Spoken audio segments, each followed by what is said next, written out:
ছমাস ধরে জোরদার যুদ্ধের রসদ তৈরি করে আছে দাবি ইরানের। ইসরায়েলের পাল্টা হুঙ্কার, অনেক চমক বাকি আছে এখনো। আমেরিকা ইসরায়েলকে কড়া হুঁশিয়ারি ইরানের, 6 মাস যুদ্ধ চালানোর রসদ প্রস্তুত। ট্রাম্পের আত্মসমর্পণ দাবি খারিজ, ইরানের পাল্টা বার্তা, যুদ্ধের প্রস্তুতি 6 মাস।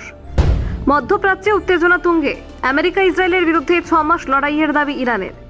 এ তো সবে শুরু, নেতানিয়াহুর হুঁশিয়ারির মাঝে যুদ্ধ জারি রাখার বার্তা তেহরানের।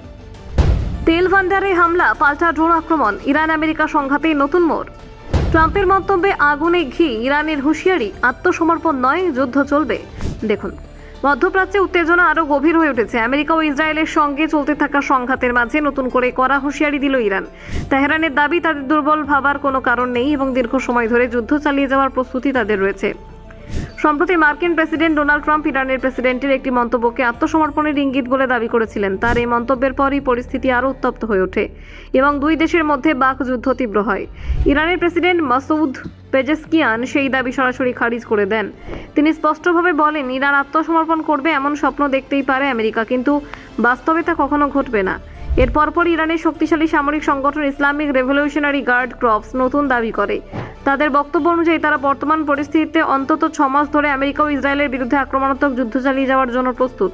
ফার্স নিউজ এজেন্সির প্রতিবেদন অনুযায়ী আইআরজিসির মুখপাত্র আলী মাহমুদ নঈমি জানিয়েছেন, সংঘাত যদি বর্তমান গতিতেই চলতে থাকে তবে আগামী 6 মাসের জন্য পর্যাপ্ত সামরিক রসদ ও প্রস্তুতি তাদের কাছে রয়েছে।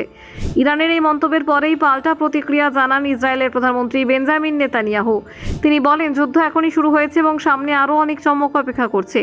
এর মধ্যে আমেরিকার পক্ষ থেকে ইরানের বিরুদ্ধে আরও শক্তিশালী সামরিক অভিযানের ইঙ্গিত দেওয়া হয়েছে।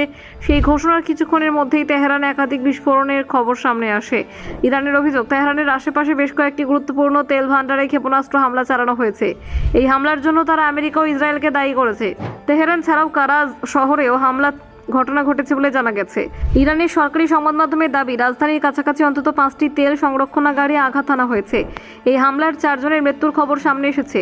শহর ইরে, কুহক এবং কারাজের মতো বিভিন্ন এলাকায় হামলা চালানো হয়েছে বলে দাবি করা হয়েছে। শহর ইরে এলাকার তেল ডিপো বিশেষভাবে গুরুত্বপূর্ণ বলে মনে করা হয়। এখান থেকে গ্যাসোলিন, ডিজেল এবং সেনাবাহিনীর জন্য জ্বালানি ব্যবহার করা হয়। সেই তেল ডিপোকেই লক্ষ্য করে হামলা চালানো হয়েছে বলে অভিযোগ। এই পরিস্থিতিতে ইরানও পাল্টা হামলা চালাচ্ছে বলে জানা গেছে। কুয়েত এবং সৌদি আরবে অবস্থিত মার্কিন সামরিক ঘাঁটিগুলিকে লক্ষ্য করে ড্রোন হামলা চালানোর দাবি করেছে তেহরান।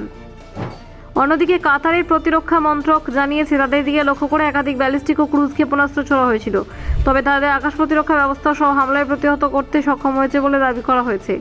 মধ্যপ্রাচ্যের এই পরিস্থিতি আন্তর্জাতিক মহলে গভীর উদ্বেগ তৈরি করেছে। Bureau report, Bangla digital TV.